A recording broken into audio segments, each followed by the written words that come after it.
Hola querida gente, bienvenidas, bienvenidos sean a este espacio Travesías. Hace mucho que no nos reuníamos y bueno, de nuevo es un placer estar ante ustedes precisamente para discutir sobre un tema muy interesante que la señora presidenta, la doctora Claudia Sheinbaum, trató en la mañanera del jueves del 21 de agosto del 2025, en donde, pues, ¿no?, en estas respuestas a un reportero de Baja California Sur, comenzó a hablar precisamente acerca de la democracia. Y entonces se establece precisamente todo un diálogo acerca del mismo, y la presidenta viene a criticar a todas aquellas personas que, como trabajaron en el INE, bueno, lo que hacen es adjudicarse el derecho de proclamarse autoridades en el término democracia, y a partir de este autonombrarse a sí mismos, ¿no?, como expertos en democracia, entonces se atreven a hablar de ella. Entonces la presidenta, efectivamente, ¿no?, al momento de estar hablando de que este sujeto Ugalde iba a ir a Harvard a dar conferencias sobre democracia, ¿no?, y regímenes populistas, ella misma, justamente, pues, con todo su equipo, hace que ante la pantalla se ponga el artículo 79 de la Constitución. Y el artículo 79 de la Constitución, tal como ella lo mencionó y que me atrevo precisamente a citar de nuevo, dice lo siguiente en las primeras líneas: la soberanía nacional reside esencial y originalmente en el pueblo.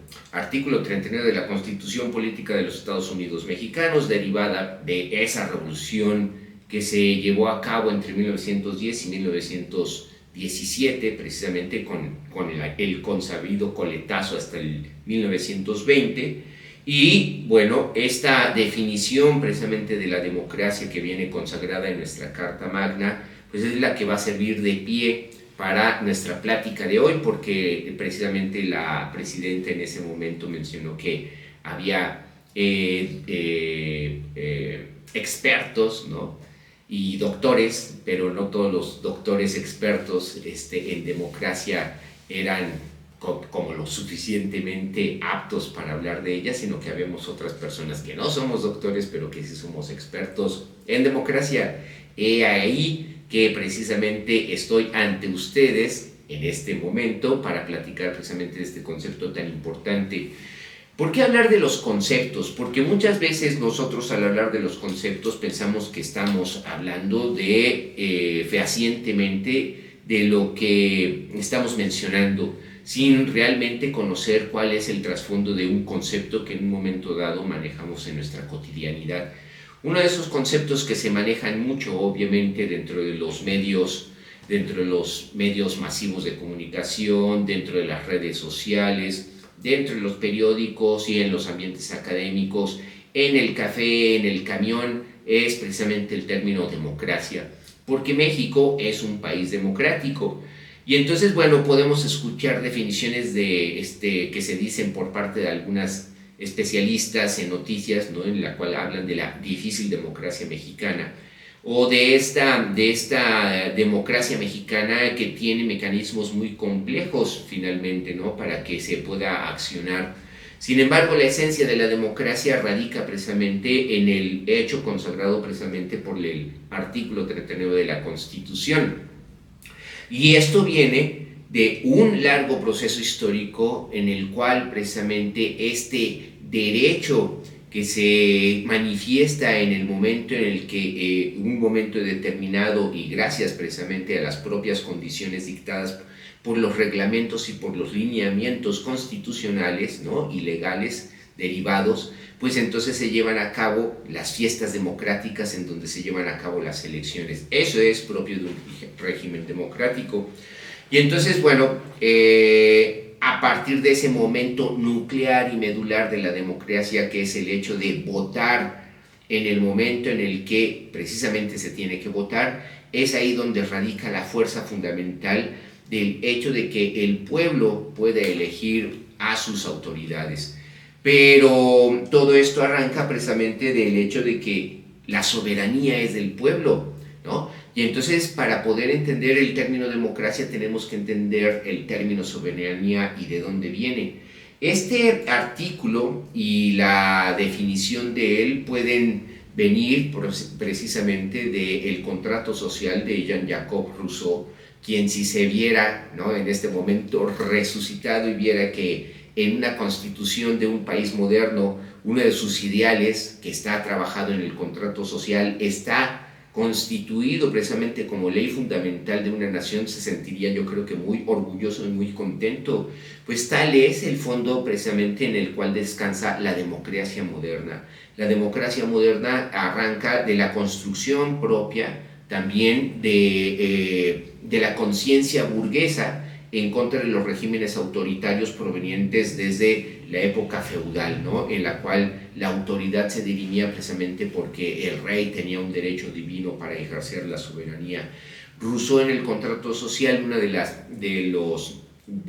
las tesis claves del libro que estoy mencionando es el decir que la soberanía radica en el pueblo y que el soberano únicamente es una especie de administrador del pueblo que le ha entregado la soberanía para ejercerla. ¿Para ejercerla para qué? Pues para aplicar precisamente todos los principios de justicia y de igualdad que deberían de enmarcar a una sociedad democrática y feliz, ¿no? Esto lo pensaba un filósofo del siglo XVIII, representante de la Ilustración. Pues bien, esta idea central dentro de su contrato social va a generar precisamente como una parte fundamental de la construcción de las democracias modernas y contemporáneas. Entonces vamos a arrancar precisamente con una pequeña comprensión de lo que significa el término democracia. Bueno, antes de existir la democracia, durante siglos y siglos y siglos, desde el Paleolítico Medio, en el cual surge el ser humano, pasando por el Paleolítico Superior, ¿no?, y pasando desde luego también a partir del Neolítico con la formación de las primeras civilizaciones, las formas de legitimar el poder patriarcal, porque se trata de eso, desde luego, ¿no?, el poder patriarcal constituido históricamente desde el Paleolítico, en cualesquiera de las sociedades primitivas que nos preceden, fueron, fíjense bien, las formas de ejercer el poder descansaban en el miedo que sentía la gente con respecto, ¿no?, a la fuerza de la propia naturaleza en ese momento incontrolable y a los propios miedos interiores que se originaron precisamente por estas formas diversas de pensar y de tratar de explicar la naturaleza en un principio, ¿no? Esto nos lleva precisamente al segundo elemento constitutivo del poder en esas sociedades primitivas, que son las creencias, y sobre todo las creencias religiosas, ¿no?, que van a derivar en supersticiones, que van a derivar también en formas de legitimación del poder de unos por sobre el colectivo en términos generales. Y por supuesto, ¿no?, el tercer elemento constitutivo del poder en esas sociedades primitivas, sin lugar a dudas, es la fuerza bruta, ¿no?, la fuerza bruta ejercido precisamente por el género masculino. Entonces, bueno, estas formas de legitimar el poder la constituyeron las formas efectivamente de ejercer el poder durante mucho tiempo, ¿no? Y solamente van a comenzar a ser resquebrajadas a partir de que en un momento determinado, en un espacio geográfico determinado, comenzara a surgir precisamente la democracia. Y ese espacio determinado se llama Atenas, y la temporalidad obviamente se trata del siglo VII y el siglo VI antes de Cristo. Es decir, ya muy avanzado el desarrollo de la humanidad con respecto, por ejemplo, al desarrollo de la agricultura, a la domesticación de plantas, a la construcción de los grandes centros urbanos, y con ello también a la derivación de la organización de la sociedad en distintos grupos sociales, ¿no?, derivados de la pureza de la sangre, derivados de elementos simbólicos que hacen que la sociedad se divida, ¿no?, y que haya una división social del trabajo en la cual unos viven del trabajo de otros muchos, ¿no? Ese es el sentido de todas las divisiones sociales en este mundo. Y entonces, bueno, La fuerza se va ejerciendo hasta que, repito, en un momento determinado aparece Atenas, ¿no? Y entonces en Atenas se van a enunciar expresamente los primeros elementos que se van a poner en práctica de las nociones de lo que va a ser la democracia. ¿Qué significa democracia? Ustedes, ¿no?, han escuchado en boca de muchas personas el sentido etimológico de la palabra demos, pueblo, que viene del griego, demos, pueblo, y kratos, que es gobernar, ¿no?, o gobierno. Entonces se trata del gobierno del pueblo, así entendido precisamente por los griegos. Hubo teorizaciones, por ejemplo, muy importantes que podemos observar en la política de Platón o también en su propio diálogo El Político, en las cuales él habla de la democracia y habla de la democracia como una forma de gobierno que se deriva en un ciclo, ¿no?, de la existencia del Estado. Aquí estamos introduciendo otro término importante que es precisamente la de el Estado. ¿Qué es el Estado? Es la forma final que la sociedad en su conjunto, ¿no?, logra organizar para constituirse en una entidad común que pueda defenderse de los enemigos del exterior y que al mismo tiempo hacia el interior constituyan una identidad que se basa en la lengua, una identidad que se basa en las condiciones fisiológicas, ¿no?, esto que antiguamente llamaban decimonónicamente la raza, ¿no?, y desde luego una historia común. Entonces, bueno, todas estas comunidades, ¿no?, organizadas de este modo, se van generando, sí, efectivamente, determinados mecanismos de elección, de pláticas en las cuales la comunidad participa toda. Pero finalmente es en Atenas donde ya se establece de una forma prioritaria el hecho de que se establezca una representación de los que no tienen en contra de los que tienen. Y esto lo lleva a cabo un célebre legislador griego que lleva el nombre de Solón, que es declarado uno de los grandes sabios de la Atenas de la antigua Grecia, porque Solón lo que hace es establecer precisamente el hecho de que los propietarios, los terratenientes, no se pueden quedar con las propiedades de los pequeños propietarios y que estos tienen a su vez, ¿no?, el derecho de defenderse políticamente en contra de la voracidad de los primeros. Y entonces se organiza precisamente una representación en donde cada quien, de forma no violenta, sino a través de la conversación, de la plática, del debate político, ¿no?, comiencen a decir, bueno, es que las acciones que llevan a cabo estos señores van en contra de mis intereses y de los intereses de la comunidad. Entonces la comunidad nos reunimos para defendernos en contra de la voracidad de estos. Y es así como Solón logra organizar un equilibrio entre los que no tienen y los que tienen todo y que siguen queriendo tener más, ¿no? ¿Cuál es el coto para ponerle freno? Precisamente la democracia, ¿no?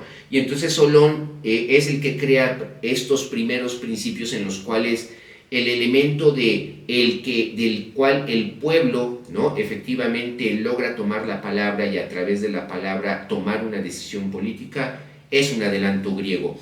Eso no quiere decir, vuelvo a repetir, que las tradiciones anteriores en las cuales surgen las ciudades no haya habido problemas de este tipo, ¿no?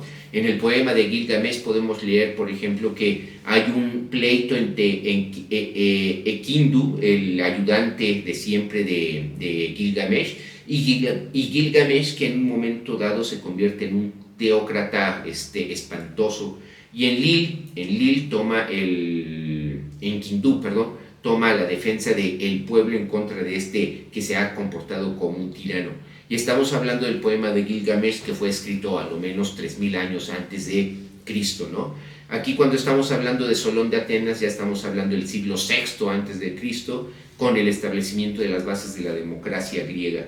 Entonces, bueno, está bien interesante porque el hecho de que el pueblo se reúna en una asamblea general para hablar de los problemas de la ciudad solo se puede entender en el ámbito de la polis griega, de la ciudad griega, ¿no? Sin embargo, este hecho de poder votar, de poder elegir, ¿no?, se va a trasladar obviamente hacia la cultura que tanto admiran los griegos, que es la latina, la de los romanos, y los romanos van a establecer también como principio fundamental, efectivamente, para la defensa de los intereses de unos pocos, en contra de la voracidad, ya sea de los monarcas o ya sea de las peticiones del pueblo, que es el Senado, inventan el plebiscito. Finalmente, esta idea, ¿no?, de las elecciones comunales va a llegar a la cabeza de Rousseau, y Rousseau va a crear va a generar el término teórico, ¿no?, y técnico de referéndum. Y es a partir precisamente de que Rousseau, que es tan importante persona para entender precisamente los conceptos teóricos de lo que es la democracia actual, por eso Rousseau es tan importante para entender por qué el referéndum es uno de los instrumentos, desde luego, inamovibles de la definición de cualquier democracia, ¿sí?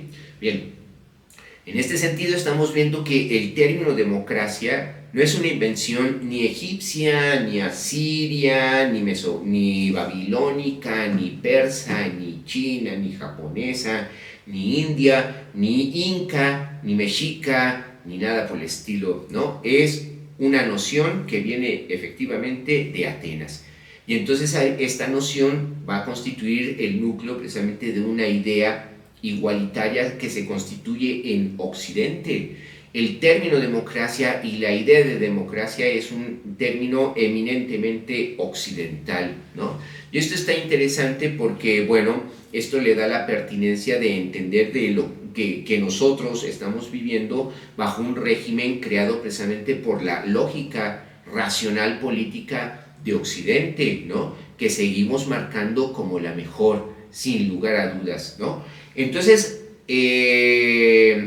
es precisamente que, aunque tengamos diversos conceptos acerca de democracia, finalmente cuando hablamos de democracia estamos hablando de determinados lineamientos que todos los regímenes democráticos deben de cumplir. Sin embargo, lo que es interesante, ahorita que les voy a compartir de estos lineamientos que deben de compartir todas las democracias, tenemos que hablar y tenemos que decir que cada concepto de democracia que maneja cada estado o nación en estos momentos del presente, pues también dependen de su conformación histórica.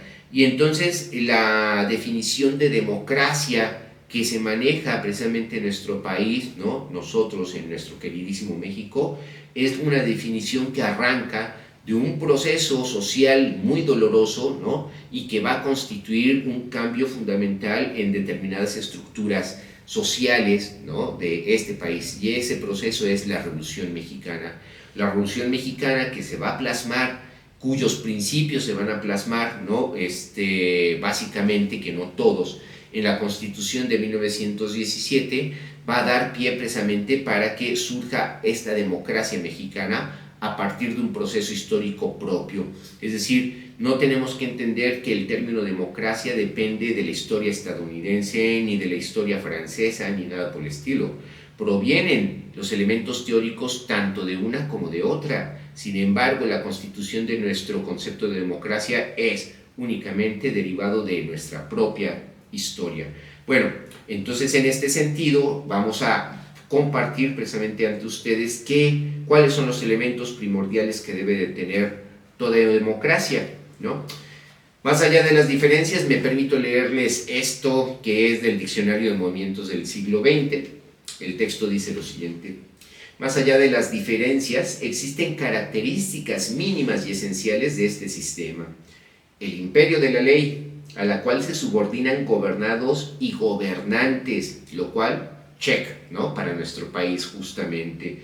La libertad de organizarse para competir de modo pacífico por el poder, check, ¿no? Aquí todo el mundo se organiza, la derecha, la izquierda, como quiere, para alcanzar el poder. Eso es un principio que establece y que se establece bajo el amparo de un régimen democrático. Y la participación del conjunto de los ciudadanos a través del voto en los momentos de constitución del poder, check, también se realiza justamente dentro de la democracia mexicana. Entonces, en las democracias modernas, me permito seguir leyendo el texto que tengo ante ustedes, la autoridad suprema la ejercen en su mayor parte los representantes elegidos por sufragio popular, Dichos representantes pueden ser sustituidos por el electorado, de acuerdo con los procedimientos legales de cada país, y son responsables en su gestión de los asuntos públicos ante el electorado. En muchos sistemas democráticos, los ciudadanos eligen al jefe del Poder Ejecutivo y a los miembros del Legislativo. Tal es el caso precisamente de la democracia mexicana.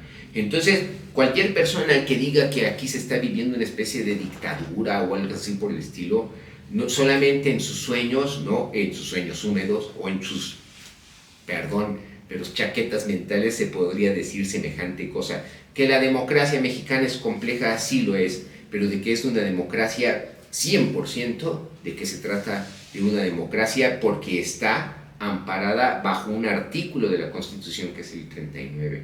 Entonces, bueno, queridas amigas, queridos amigos, Travesías se presenta ante ustedes precisamente con esta concepción de democracia que espero enriquezca sus creencias acerca de la misma palabra y que les lleve a investigar un poquito más. Voy a terminar nuestro programa, no esperando antes sus comentarios y sus suscripciones, y también sus likes, desde luego, ¿no? Para nuestro programa. Permítanme leerles lo que dice en este libro tan bonito, Origen y Meta de la Historia, Karl Jaspers. Karl Jaspers está definiendo la democracia y dice lo siguiente, con esto terminamos. Democracia significa que cada cual llegue a valer según su capacidad y merecimientos. Estado de Derecho quiere decir aseguración de esta posibilidad y por tanto la necesidad de transformar el ordenamiento legal de acuerdo con las circunstancias y los resultados de las experiencias, pero sin hacer nunca violencia, sino por el contrario mediante formas jurídicas. En todos los asuntos importantes, las elecciones son el camino imprescindible para su decisión. La democracia formal, el sufragio libre, igualitario y secreto, no es, como tal, una garantía de la libertad, antes bien su amenaza. Únicamente sus presupuestos característicos, un ethos de la vida colectiva, una educación en el diálogo para resolver los problemas concretos, la defensa incondicional de los derechos esenciales del ser humano y la profundidad en el problema de la creencia pueden asegurar la libertad. Esto es todo, amigos, amigas, muchísimas gracias, nos estamos viendo en el próximo de Travesías.